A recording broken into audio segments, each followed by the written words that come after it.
Hello, friends. Welcome back to Film Chewing, and welcome to the Oscars Project, where we watch every Best Picture film from 1960 to current day. We tell you what we thought of it. This episode, we are in 1984. The Best Picture winner is Amadeus. The runners-up that year were The Killing Fields, A Passage to India, Places in the Heart, and A Soldier's Story. And Amadeus is not a biopic of Mozart, but a confessional tragedy told by Antonio Salieri, a story about faith betrayed, genius earned, and the spiritual horror of recognizing greatness you can never reach. I'm here with Jared and Chris, and to kick off the episode, I'd like to ask a question to make everyone uncomfortable this week. Does it bother you that this is not a historically accurate biopic of Mozart? Didn't bother me at all. I liked I liked the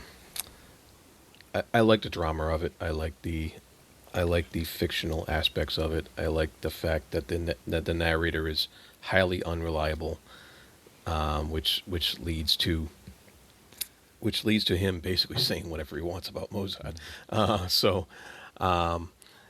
And I like the fact that unreliability is bold-faced. It's right there in front of you the whole time, and I think it makes for a very dramatic story. I can understand if people wanted to know about Mozart, they're not going to really know a lot. I think there were a few things that might have been factual, but and I'm not a Mozart historian by any means. I don't know much about his life, but I think the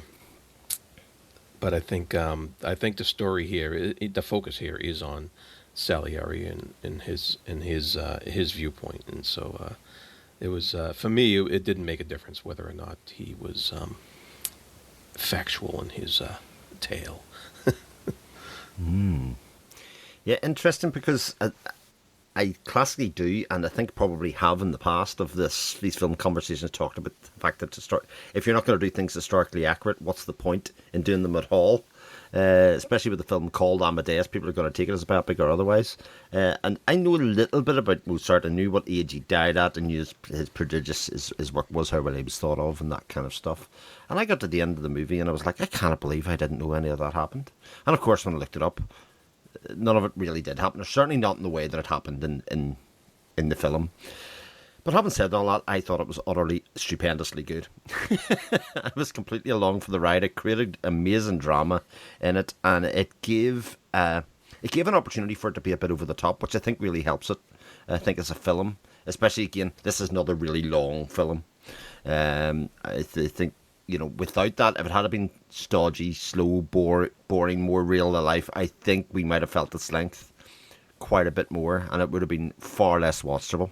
Yeah, so yes, it bothered me to a point, but then I just reflected on the fact that I really enjoyed it, and so got over it almost immediately. What about you, Steve? It bothered me a little bit. I wondered if you're going to intentionally get all these facts wrong about a film about Mozart named Amadeus, then why not just create fictional characters and frame a story around fictional characters? Yeah, that's true. But I did enjoy the movie. I didn't think it took away from the quality of the film. I just wondered, because the things that it does get wrong, or is intentionally inaccurate, is that Salieri did not hurt Mozart. They were not bitter enemies. Mozart was not a childish buffoon 24/7. And the Requiem was not dictated by Salieri. Salieri was highly respected. Mozart did die young and broke at 35, likely from illness, not poisoning. And the Vienna music world was political. Yeah. And I did wonder too, talking about music and the music industry has been just a mess since the beginning of time, I guess, because it's still a mess today. That's funny. Yeah, back then it relied on patronage, and I think they I think they portrayed that pretty well with the emperor, who I couldn't stop seeing as the principal of Ferris Bueller, but Yeah. the they portrayed that with the emperor, that it was based on patronage, and so it was just the emperor's feelings and tastes that sank or swam anybody's career, whether or not the music was actually any good or not. and and that's, like you said, Steve, I think that hasn't changed. Like today, artists rely on the patronage of people listening to whatever platform it is, and so uh, that's an interesting point. Yeah. Like you said, like, I think music, art in general, has always relied on the fact that people need validation for either their own tastes or what they enjoy or anything like that, And I think that's an awful lot about what this film's about. The Emperor is looking for validation of his sycophants in his decisions. They're looking validation in each other and in the Emperor. And even Mozart, to a certain degree, part of his problem is the fact that when he's younger, he knows he's brilliant, but he doesn't get that validation to the same level as these other people that he considers far beneath him. And that's ultimately where a lot of his unhappiness kind of stems from in the movie, anyway. And so that cycle that's created the whole way through the film, I think still pervades throughout time now. This idea that somebody says something's cool, therefore, they talk about the kingmakers or the influencers now. They say something's cool, nice, or whatever, and then, validation kind of follows from that. We like to think that we've evolved and we're so more civilized now, but really we're the same. I mean, bring back the wigs. I'm all for the wigs. Yeah. The wigs were something we should not have lost. Oh my!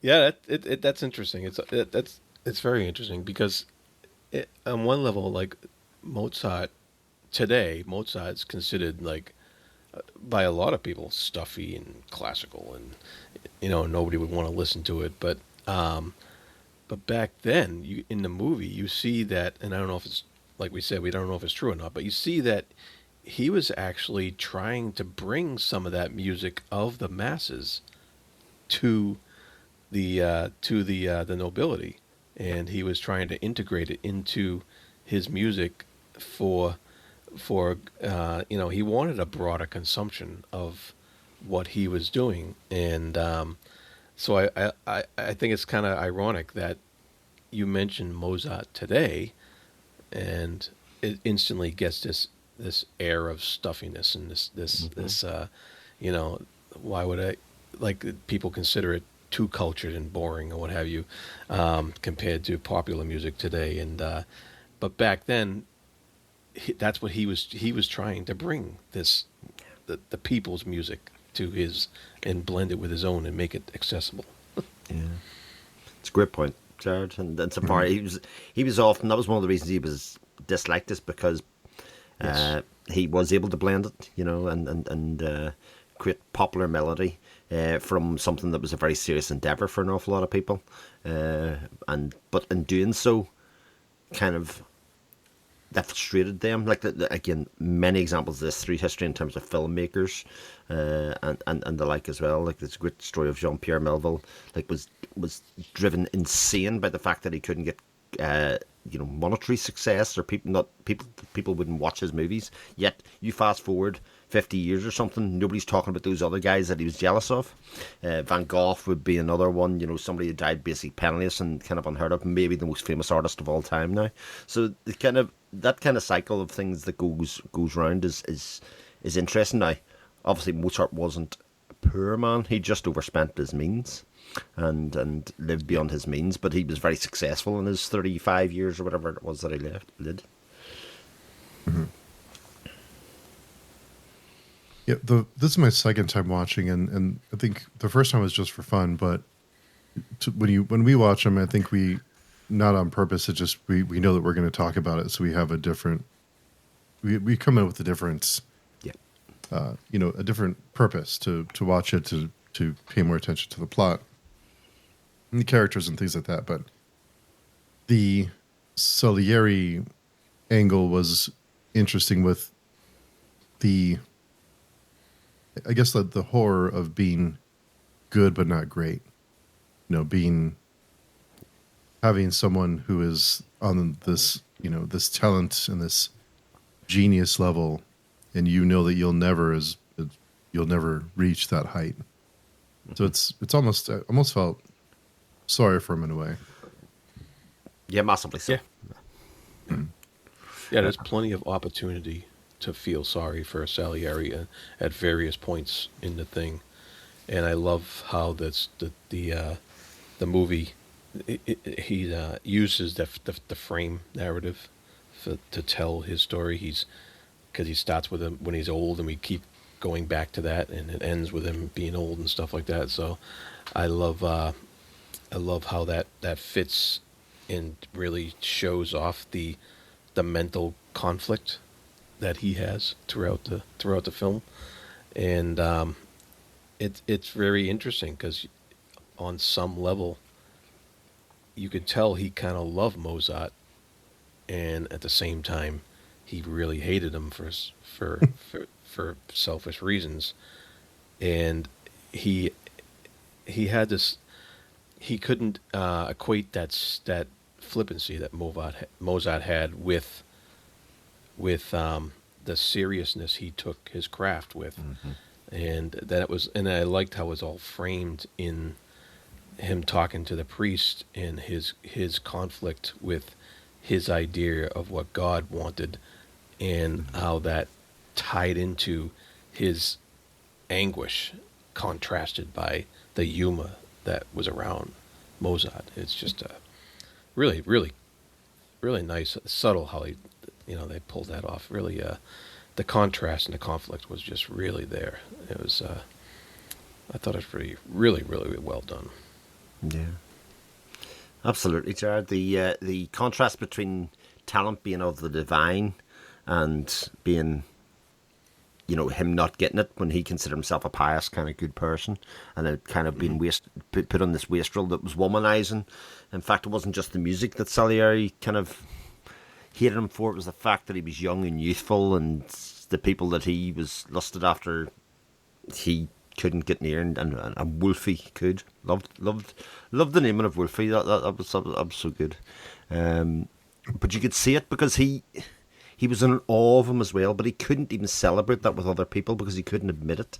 And that was one of the great sadnesses I think you've seen in Ed Marie Abraham's performances, is his own personal sadness that he couldn't enjoy publicly things that really moved him and stirred him, which was obviously very sad and difficult to kind of take, but made for all the more drama within the movie, and that kind of the pathos of that story, kind of doing the frame narrative of the end, jumping back to the start. Yeah.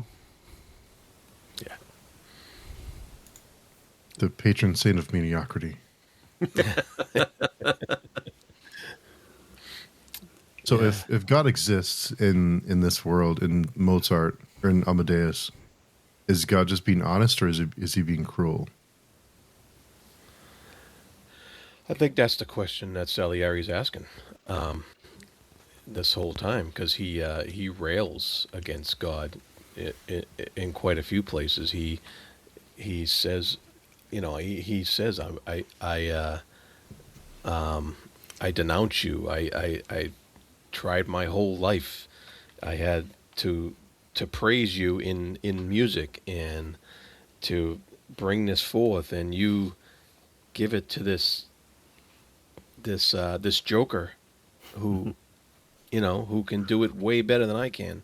And so he denounces God at different points, but he knows that gods and legends go on forever, and he wants that at some level, and so he knows he can't get that, and that's like the whole anguish of his drive. Yeah.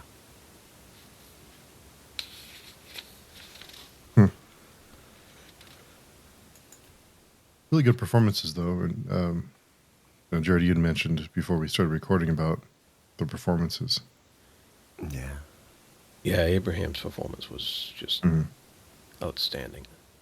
And I thought it was even better during the when he was younger, like just his silence, his glances, the way he looked at Mozart, the way he looked at the emperor at certain points, the way he was playing off what other people were saying with just silence, you know, I was like I was stunned by his performance in this film. I was just like, wow, this is this is why this guy is so well known right here. This Yeah. performance.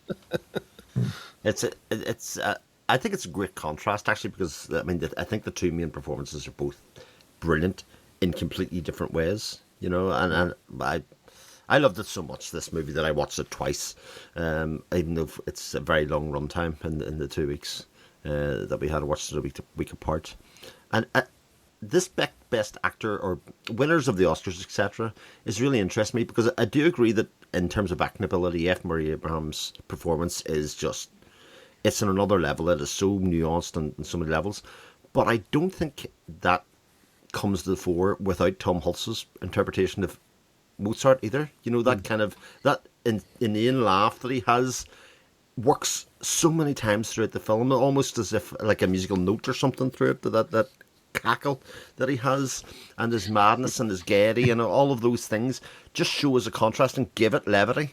And I think without that, I don't think the film works at all. So when people are handing out awards for what's the best or whatever, like films aren't by general an ensemble piece. You know, there are a lot of different things kind of Yeah. coming together, and I think you need the light with the shade to kind of put it out. So when you look at this is why I find best actor and stuff almost impossible to kind of do because like what are you looking for or what are you equating on it, like how does the film work, how does the film function, and you'll see especially some more recent ones where I look at winners of best films or directors or something like that, and the whole reason the thing works, that person was never even nominated.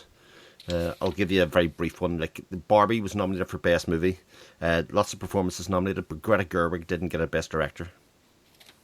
Yeah. That's sad. Yeah. That's true, and yeah, you're right. It's the ensemble of it all. It really has to work together for any one individual to shine. There has to be individuals around that individual to make that person shine, or to help that person shine. So you're right about that. I wonder if Mozart in this film was a more serious character, would how Abraham's performance would have changed. You know, how different would it have been? You know. Yeah, yeah, You mentioned, I think one or both of you mentioned the laugh or the cackle. It's this torment that it's funny, but it's also this constant reminder for Antonio that he's, he'll never be as good as Mozart is. yeah. Yeah, it's it's almost a devil's laugh in his mind, right? The devil's laughing at him.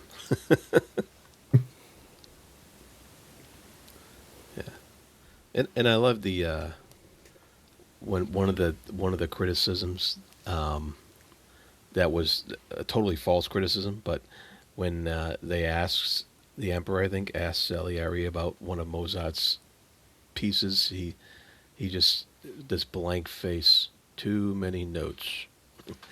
Yeah. And it was, to me it was hilarious, but it wasn't meant to be, you know, it's meant to be serious, but I thought that was funny as hell. And the so that's just what I'm saying about Abraham's delivery. It was just spot on almost every scene. Yeah.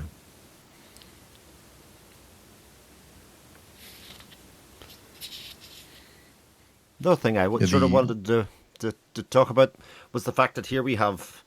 I don't think we've ever talked about this before, but a repeat winner of the best director. So Milos Forman again won for this after, and you can see elements of the other film in this in terms of. For fuck's sake. Sorry, you can hear elements of this from One Flew Over the Cuckoo's Nest as well. You know, there's definitely that kind of over the topness kind of coming to the fore in both films, and I think it's like an evolution of style, isn't it? In a lot of ways. I didn't Yeah. realize it was the same director. That's interesting. That's pretty cool. Did he win Best Director for this one? I don't think so. I can look it up if you want or not.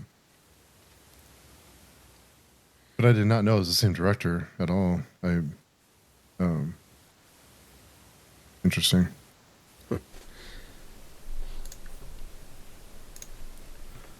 Yeah. Yeah. Very different films too from Oh, yeah. One Flew Over the Cuckoo. Oh yeah. So that's impressive. There's been quite a few repeat winners that we haven't kind of picked up on over time. Like obviously the Godfather, Coppola had done it for both, but there's been a number like Robert Wise for West Side Story and Sound of Music. That's a pretty good heavy duo as well and stuff. You know, so it did just sort of strike me because Milos Forman was a Czech director that came across to Hollywood after having success in his own country, and then to kind of achieve such wide success in Hollywood is really some achievement, you know. Yeah. Yeah. You can see you can see the similarities with One Flew Over the Cuckoo's Nest, though. Definitely. As far as that focus on this over the top character, and how the world kind of circles around it, kind of circles around that focus. You know, Yeah. it's pretty interesting. And using different archetypes of character as well. You know, as we said, the contrast of Salieri against Mozart, against the rest of the Emperor, etc. You know, you've got obviously One Flew is that ensemble cast of different personality types and kind of everybody. It's like a court of jesters in its own way. The asylum in One Flew Over the Cuckoo's Nest. So yeah, very similar. Yeah. Very interesting. I love that sense of death itself being a character in this film. And every time you heard that knock on the door, you were just like, what is death bringing now? You know, and I just it was always so tense, and the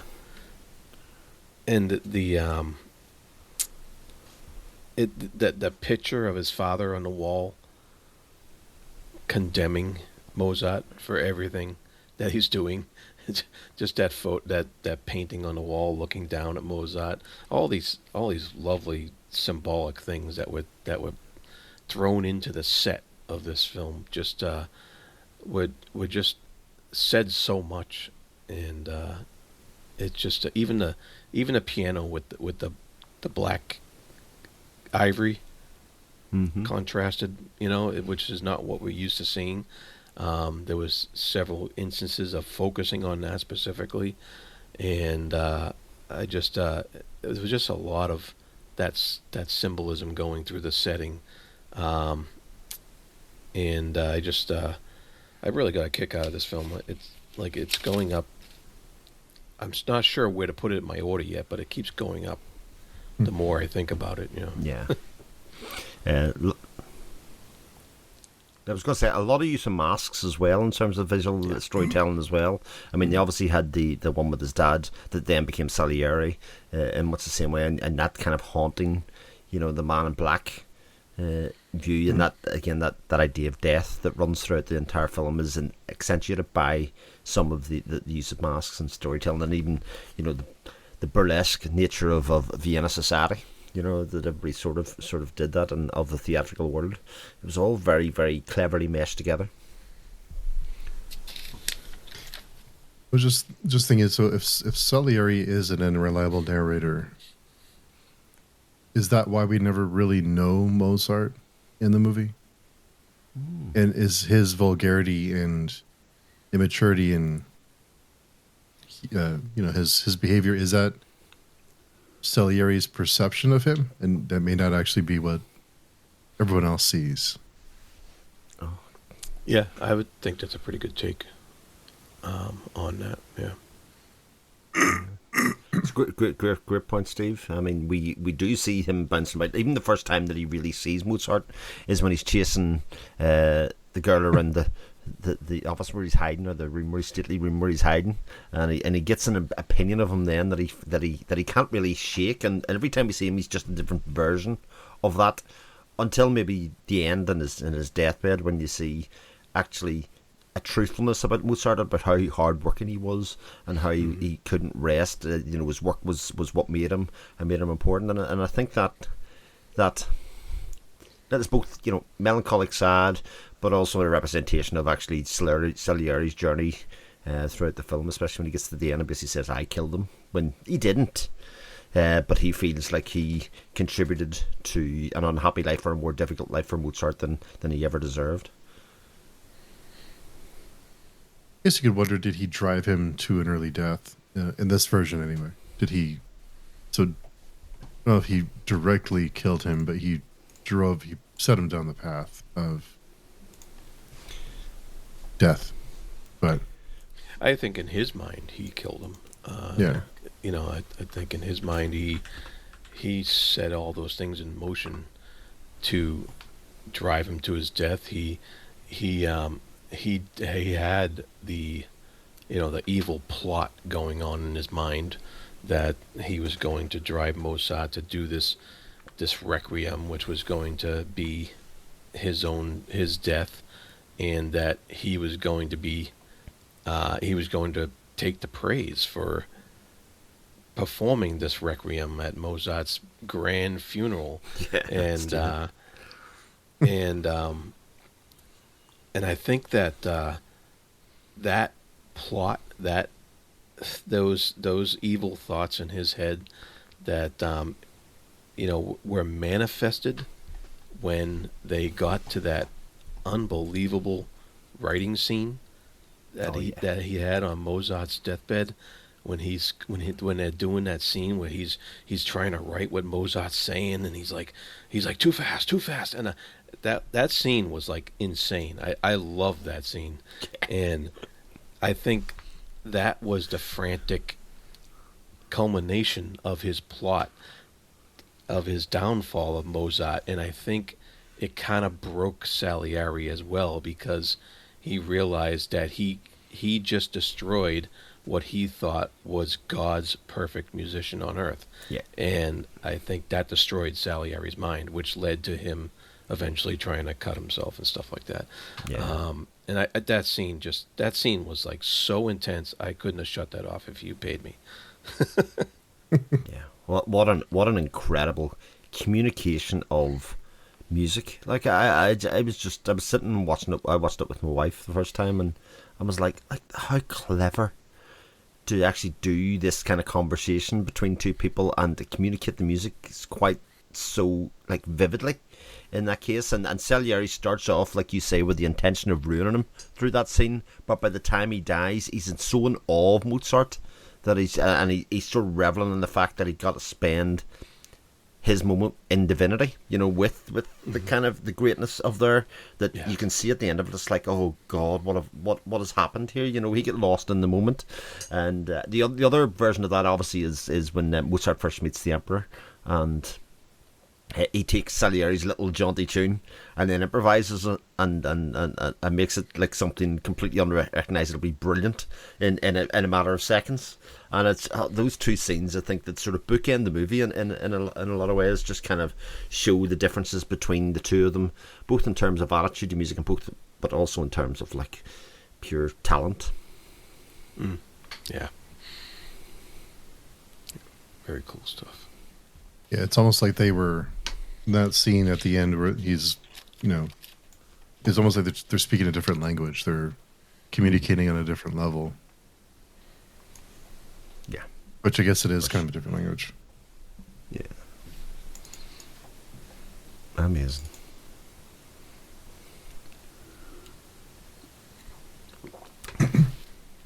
The other thing that actually jumps out to me is actually the moments following his father's death, the way they depict the darkness in his music at that point, at sort of like the change of tone within the film and in terms of the music, and it does speak, I suppose, in general to how the music is used throughout. Mozart's own music is used throughout the film as a sort of device the whole way through it to kind of communicate the ups and downs, even including the Requiem at the very, very end, which is, I wonder how many people would have watched this movie and realised, oh, I didn't know Mozart wrote that, and that, and that, and that, going the whole way through it. But I think especially that moment when you see the darkness of his life, and again, Tom Hulce's performance at that stage where he just communicates through his body movements how heavy the weight of his father's death is hanging on him. It's just so brilliant. Mm-hmm. Yeah, it really was. And it's also reflected in Mozart's relationship with his wife, in how that turned to a darker place that he didn't want to go, and I think that was really pointed out when his wife said, this isn't his writing. Almost like saying, this isn't him. This isn't the man I married. This isn't who he was. It's not his writing in the Requiem. And she said it was going to kill you. And so I really like that progression to that point. And it was just really wonderful. Yeah. In a way, Salieri gets, I guess, the harshest punishment, and because he has to live with this, with knowing that he'll never be as great, and he can never. Now that Mozart is gone, he can never gain that position where he would somehow overtake or outlast or be considered greater than Mozart.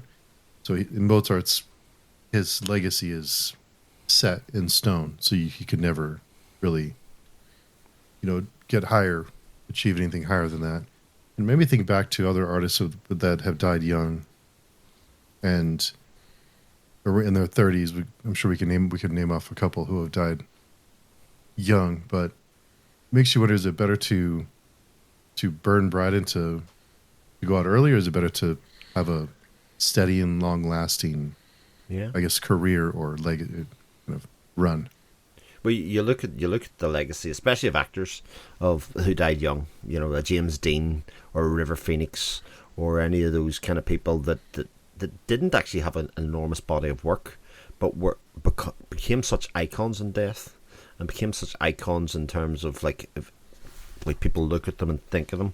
And you can say the same with many musicians. Jeff Buckley would be one, again, somebody whose star continues to rise with one album, essentially, and the fact that it resonates so many times over, and that he achieved far more fame and notoriety in death than he ever would in life, when he's probably struggling to make it and do all those things. Yeah, it's sad with so many artists, and also speaking of art, the fact that art can consume you, art can, your obsession with art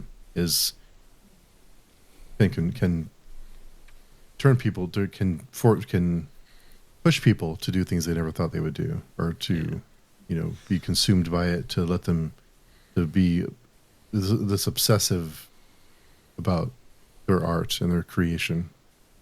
Yeah. And that's on both sides, like the obsession of those who can do it and lose themselves in it, and the obsession of those who can't reach that level but are consumed by that fact that they can't get there. Yeah. It's a shame that so many people get stuck in the good but not great category when they've had great careers and they've created great work, but they never feel quite accomplished because they weren't considered the best of their time. But there are an awful lot of people who did make that sort of legendary status also had very tortured lives as well. I mean, some people think that kind of level of success is the be-all and end-all, but an awful lot of those people, you can see it in sport, you can see it in many different things, had much of a lesser cohesive life because of their fame.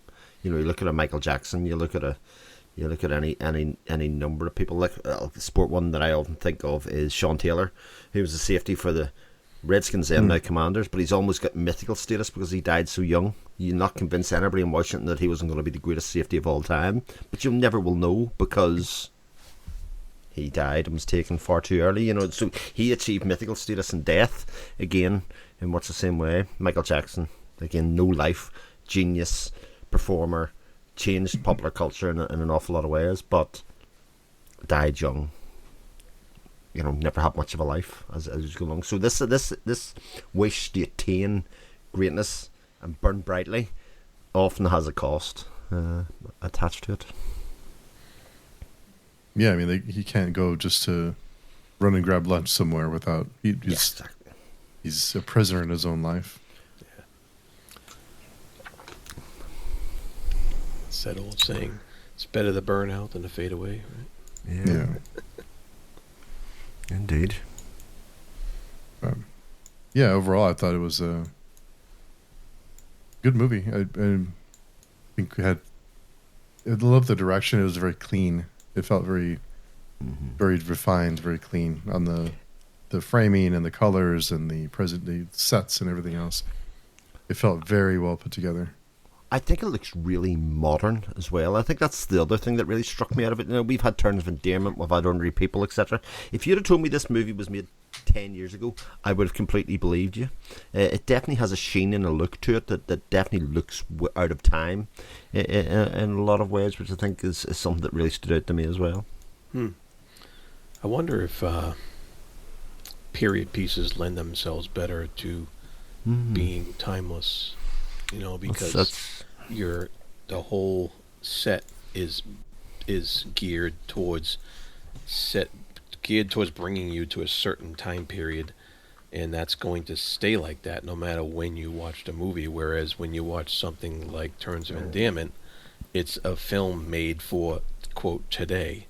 Yeah. But watching it now, it seems old. It seems dated, and so that's.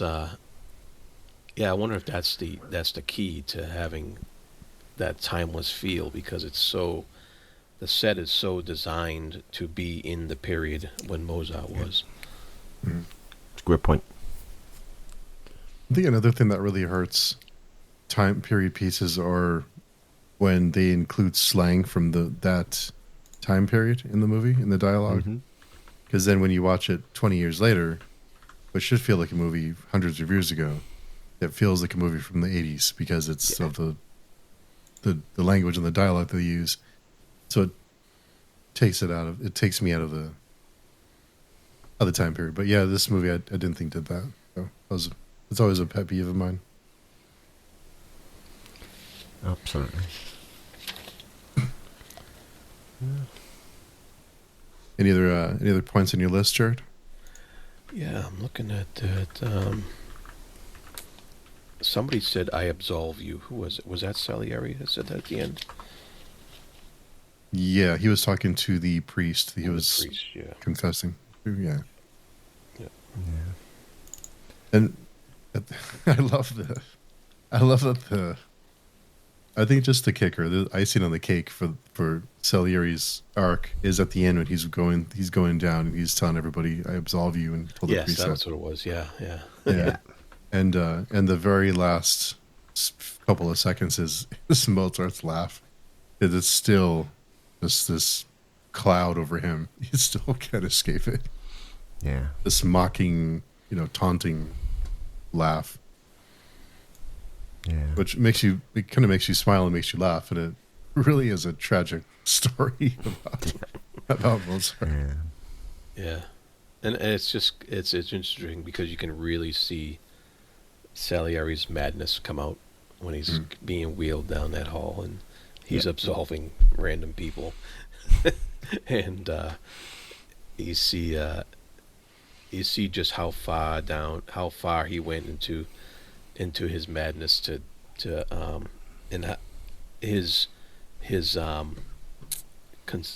own consuming. Like his art was almost being enraged by Mozart.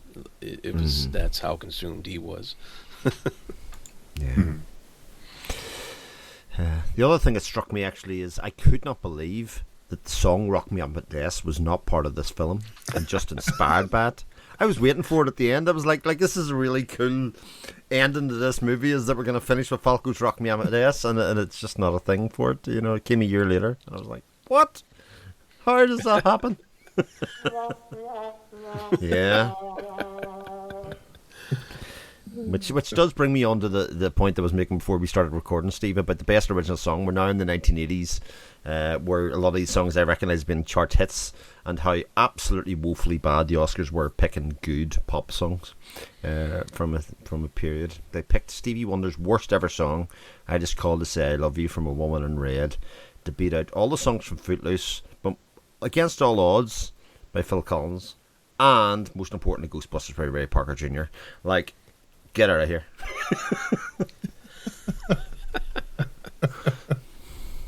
Next year is even more egregious, I think. With Yeah, 1986 next year's is pretty songs. bad as well, but yeah. I think you see a litany of these kind of decisions coming in terms of songs. Yeah, we always talk about the other movies that were of this time and the popcorn blockbuster movies, but I was a little bit surprised that Back to the Future was not nominated in 85 or 86. Yeah. It was directed by Spielberg. I don't know. I'm a little bit surprised that wasn't at least nominated. It's a big thing because I think Spielberg's ignored through most of his, what I would say, his glory years, and then only got recognised for, when he started making very serious movies when he tried to make Oscar-winning films, But Back to the Future, yeah. I mean, you think of this time period, you look at all of the films that have been nominated throughout the 80s so far, none of them, I think, as good. Some of them are great films. They don't really represent the period in the same way that the 70s did, They don't, what was happening in cinema, especially people going to see in the cinema. Oh, I think Back to the Future was Zemeckis. Robert Zemeckis, was it? Yeah, the director. Oh, that's right. Why am I Yeah. thinking Spielberg? I'm sorry. But still, it's where's Back to the Future? Yeah. Yeah. It's great.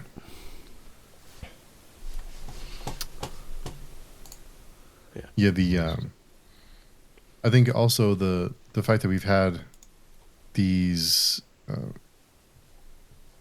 it was by let's see. It was by Robert Zemeckis, yeah. I don't know why I was thinking Spielberg. Yeah.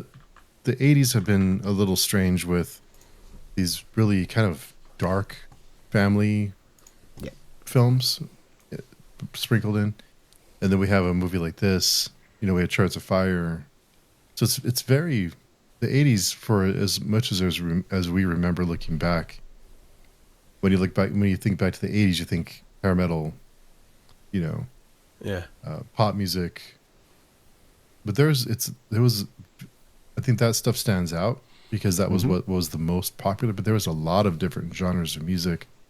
If you really look back into that time, there was every genre of music had bangers. I mean, every type of music, every type of movie. There was great movies. There was great horror. There was great drama. There was great comedy.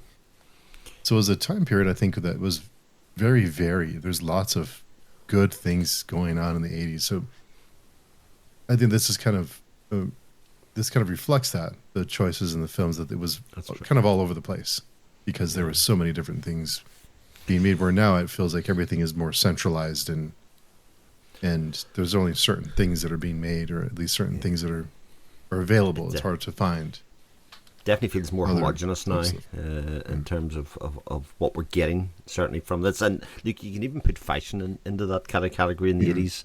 It was a very creative space for everything at that stage, and a great place for expression at that stage. So, and that could be rose-tinted glasses if you want. But as much as 80s music is not my favourite genre or time period of music, I can definitely appreciate that it was extremely varied. And gave rise to a lot of new types of music, and there's sort of something for everybody, whether it's hair metal, synth, or the new romantic stuff was happening in Britain or otherwise. So yeah, cool time. That was new wave. There was a lot of pop music. Madonna, That's Michael right. That's right. Jackson. There was It was the Paul birth of the Abdul boy and band, boy kind bands, of yeah. boy girl. You had Tiffany and Debbie Gibson and all of those Right. kind of people as well. That they were just marketing young people as solo artists and stuff. So yeah, it was cool. U2. Yeah. U2 was in their heyday then. So yeah, there's lots of things going on. Yeah. Interesting time for sure. Yeah. So where does it rank for you, Jared? Have you decided on a place, at least a placeholder? Jeez, it's definitely top 10. Jeez. Yeah, it's tough. It's tough. Yeah, I'm thinking, yeah, maybe. I don't know, it's hovering around 7 somewhere, I think. Maybe 6. Wow. Interesting. I have it on 4 at the moment. Wow. I absolutely loved it. Both times that I watched it recently. Blown away, in fact. It might even go higher looking at what's above it, but maybe not. Need to watch it another 3 times. I'm trying not to fall to recency bias. Yeah, that's the thing, yeah. So, it's all my top 4 or 5. It's been a while since we've seen them. But Yeah, exactly, yeah. so, yeah, maybe 6. Wow. It's a good movie. Wow. Yeah, I didn't feel it's linked at all. I was just like, "Choom, I'm getting through this." Even the second time there's for me, a it few was like, movies. get through it, yeah. There's a few on the list that we've talked about. You don't feel the length at all. Yeah. Sound of Music, The Godfather.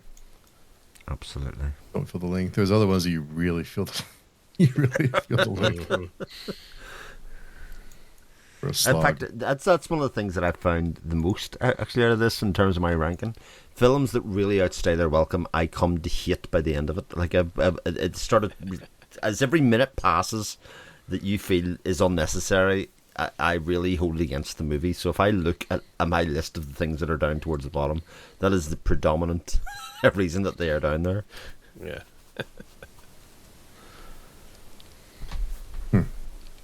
Yeah. Well, it's pretty. We've watched 25 25 movies, yeah. Yep. Jeez. We're getting there. Yeah. Definitely are. Oh, cool. So next week or next episode will be 1986 Out of Africa. And speaking of varied and different genres, it is a romance with Robert Redford and Meryl Streep, Meryl Streep. directed by Sidney Meryl Pollack. Streep again. Yeah. Looking forward Yeah, to it. very, very different from what we've been watching in the 80s so far. So it'll be interesting. Yeah. Yeah, we hope you're watching along with us, and if you have any thoughts on these films, let us know. There's a link below to send us a message directly, or you can always join the forum and talk to us there about your thoughts on these films and how wrong we are about whatever it is that we say. So until next time, Chris, where can people find you? They can find me on Speculative Speculations podcast. They can find me on the Page Tune forums. They can find me on my YouTube channel. Just at my name, Chris Moen. And Jared. You can find me at the Fantasy Thinker YouTube channel, and you can find me also on Speculative Speculations and also on Panel Chewing, Pick of the Week. Yes, indeed. You can find me on pagechewing.com, probably the quickest way to find all the stuff that we're up to and come by and say hello. Also over the Page Chewing podcast. You're into reading and picture books. Yeah. Come by and say hi. Nice. So next time we'll be discussing 1986 Out of Africa. Hope to see you then. Until then, hope everyone has a fantastic day, and we'll talk to you very soon.